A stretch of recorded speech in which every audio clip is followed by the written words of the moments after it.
भारत देश स्वतंत्र झाला व आपला सार्वभौमत्व प्राप्त झाले. आपल्याला आपल्या देशामध्ये योग्य वाटतील असे निर्णय घेण्यासाठी स्वतंत्र आहे. एखादे राज्य परकीय नियमानुसार चालत असेल असं सार्वभौम्याचा चालत नसते असं सार्वभौम्याचा अर्थ होतो. आपण स्वतंत्र प्राप्तीपासूनच आपले सर्वात महत्वाचे उद्दिष्ट म्हणजे सार्वभौमत्व प्राप्त करणे हे होते. सार्वभौमत्व म्हणजे राजकारणातील सर्वश्रेष्ठ अधिकार होय. लोकशाहीमध्ये सार्वभौमत्व हे जनतेच्या हाती असते. जनता आपला एखादा प्रतिनिधी निवडून देते व त्याला आपले सार्वभौम अधिकार वापरण्याची परवानगी देते.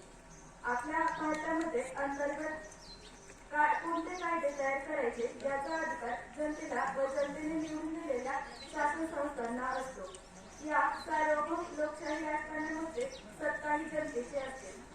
सरकार जनतेच्या इच्छेनुसार एखादा निर्णय घेते व धोरण आखते. सरकारला जनतेच्या कल्याणासाठी अनेक सामाजिक व आर्थिक निर्णय घ्यावे लागतात.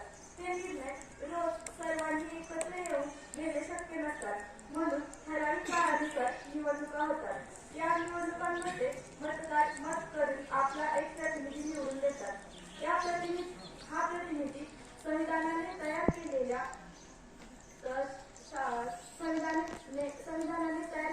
संसद व कार्यकारी मंडळांमध्ये जातात. तेथे संविधानामध्ये नमूद असलेल्या किंवा सांगितलेल्या प्रक्रियेनुसार ते कार्य करतात.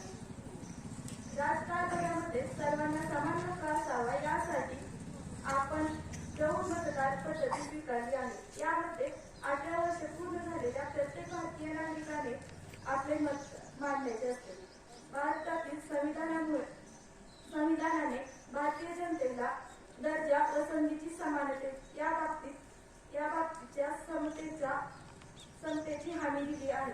यामध्ये जाती, धर्म, वंश, लिंग व जन्मस्थान या बाबतीनुसार भेदभाव न करता त्यांना समान दर्जा दिला जातो.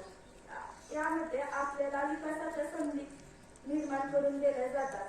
त्या संधीचे वाटप करताना कोणताही भेदभाव केला जात नाही. एकंदरीत भारतीय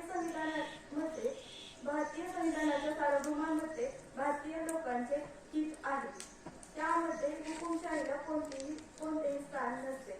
म्हणून भारतीय संविधान हे जगामध्ये सर्वोत्कृष्ट आहे. जाता जाता एवढंच म्हणेन, दर्जनों भाषाएं, सैकड़ों विधि और हजारों विधान हैं. दर्जनों भाषाएं, सैकड़ों विधि